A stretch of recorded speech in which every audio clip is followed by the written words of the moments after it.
جو لوگ کہتے ہیں حضور کو علم غیب نہیں تھا اور جو کہتے ہیں تھا، بدقسمتی سے دونوں نے ڈیفینیشن علیحدہ کر لی۔ جو ڈیفینیشن نفی کرنے والوں نے کی ہے اس کی وجہ سے، اس کے اعتبار سے واقعتاً نہیں تھا۔ انہوں نے ڈیفینیشن یہ کی ہے، تعریف یہ کی ہے، وہ علم جو خود حاصل ہو جائے، اللہ کا عطا کردہ علم جو ہے وہ کہتے ہیں وہ غیب نہیں ہے۔ تو وہ بھی مانتے ہیں کہ ہر علم جو حضور کو حاصل ہے وہ اللہ کا عطا کردہ۔ میں صاحب عالم ہوں، میں یہ سارے مرحلے میں نے طے کیے نا اپنے زمانہ طالب علمی میں۔ مولانا منظور احمد شاہ صاحب ہیں صاحب عالم میں ایک، میں ان کے پاس حاضر ہوں۔ میں نے کہا جی یہ مسئلہ کیا ہے علم غیب کا، مجھے ذرا سمجھائیں۔ انہوں نے ایک کتاب اپنی نکالی کہ دیکھیے صاحب، ہم حضور کے علم کے بارے میں یہ باتیں مانتے ہیں۔ حضور کا علم حادث ہے، قدیم نہیں۔ حضور کا علم محدود ہے، لا محدود نہیں ہے۔ حضور کا علم عطا کردہ ہے، ذاتی نہیں۔ میں نے کہا یہ تین باتیں اگر آپ مان لیں تو میرا تو جھگڑا کوئی نہیں۔ ہوتا کیا ہے، جب آئیں گے وعظ میں، خطابت میں، تو عالم ما کان وما یکون، اب الفاظ وہ استعمال کر جائیں گے۔ ایک واعظ ہے، عام مقرر ہے، واہ واہ ہوتی ہی نہیں، نعرے لگتے ہی نہیں، محفل میں گرمی آتی نہیں جب تک کہ ایسے مبالغے نہ کریں۔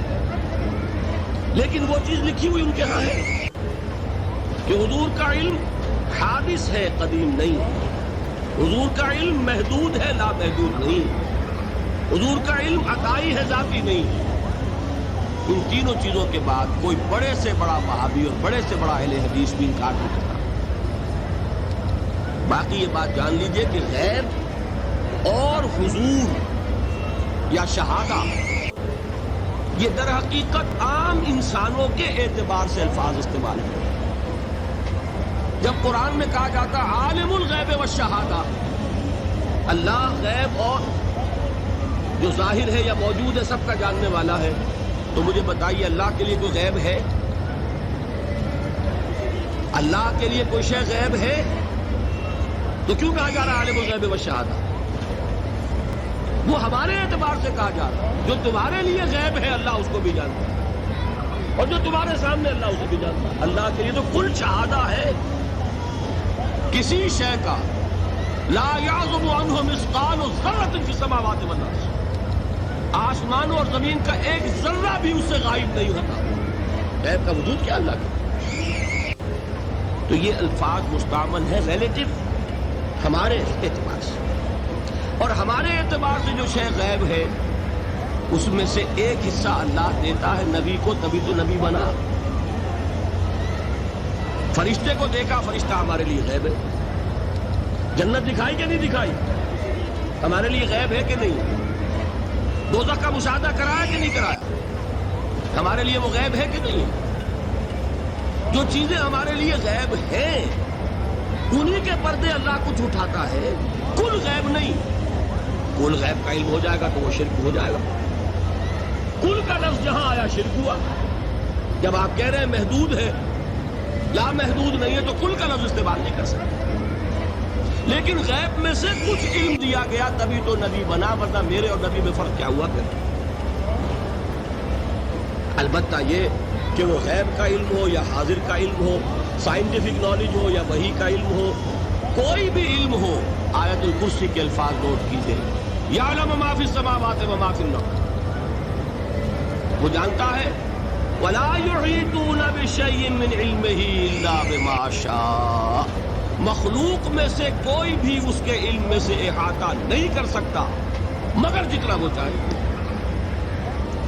اب یہ بات علیحدہ ہے کہ ہم کون ہے طے کرنے والے کہ ناپے بیٹھ کر کے اللہ نے ابراہیم کو کتنا علم دیا ہم ناپ سکتے ہیں؟ عیسیٰ کو کتنا دیا ہم جان سکتے ہیں؟ تو ابراہیم کا، موسیٰ کا، عیسیٰ کا نہیں ناپ سکتے تو محمد رسول اللہ کا کہاں ناپیں گے؟ یہ پاگل پن ہے، یہ ہے جو غلطی ہوتی ہے۔ ہم کون ہے طے کرنے والے؟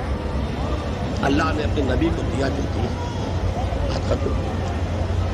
کل نہیں کہیں گے، کل کہا شرک ہو جائے گا، ذاتی کہا شرک ہو جائے گا۔ عطائی ہے، جو دیا اللہ نے دیا، اور کل نہیں دیا، جتنا چاہا دیا، ہے حادث قدیم نہیں، تینوں چیزوں مان لیجئے تو شرک کا کوئی شائبہ نہیں۔ باقی جہاں ایک طرف قرآن میں وہ آیات ہیں کہ اللہ کے غیب کو کوئی نہیں جانتا، ٹھیک، وہاں یہ بھی ہے کہ لا یظہر غیبہ، لا یظہر علی غیبہ الا من ارتضی بالرسول، وہ اپنے غیب پر قابو نہیں دیتا مگر اپنے رسول میں سے جس کو چاہے۔ دونوں آیتیں قرآن کی ہے کہ نہیں؟ اسی لیے در حقیقت جو غیب کی نفی کرتے ہیں حضور سے، وہ کہتے ہیں کہ از خود معلوم ہونے والی شے غیب ہے۔ ہم کہتے ہیں از خود تو کوئی بھی شے کسی کو معلوم نہیں، ہمیں حاضر کا علم بھی اللہ ہی دیتا ہے تو ہوتا ہے، غیب کا تو بہت دور کی بات ہے۔ یہ مسئلے بڑے سیدھے ہیں، خام خواہ ہم نے پیچیدہ بنایا ہوا ہے، خدا کے لیے ان مسئلوں کو سلجھائیے۔ حضور کو علم غیب حاصل تھا جب اس میں جو اصل ٹرک ہے، مسئلے کو حل کرنے کے لیے جو اصل کلید ہے وہ کیا ہے؟ پہلے غیب کو معین کر لیں، غیب کسے کہتے ہیں؟ بعض لوگوں نے اس کی ڈیفینیشن یہ کر لی، غیب کا علم وہ ہے کہ جو از خود حاصل ہو جائے خدا کے دیے بغیر۔ اس معنی میں تو کسی کو کوئی علم حاصل ہی نہیں، کوئی اختلاف ہو نہیں سکتا۔ یہ جو شہادہ اور غیب کی اصطلاحات قرآن مجید میں آتی ہے وہ اس اعتبار سے آتی ہے کہ ایک وہ چیزیں جو ہماری نگاہوں کے سامنے ہم اپنی آنکھوں سے دیکھ سکتے ہیں، اور آنکھوں کے لیے ہم نے ٹیلیسکوپ بھی ایجاد کر لیا، مائکروسکوپ بھی ایجاد کر لیا، اسے دیکھ سکتے ہیں۔ ایک وہ عالم ہے جو ہماری نگاہوں سے پوشیدہ ہے، فرشتے ہماری نگاہوں سے پوشیدہ ہیں، کوئی نہ ٹیلیسکوپ سے نظر آئیں گے نہ مائکروسکوپ سے نظر آئیں گے۔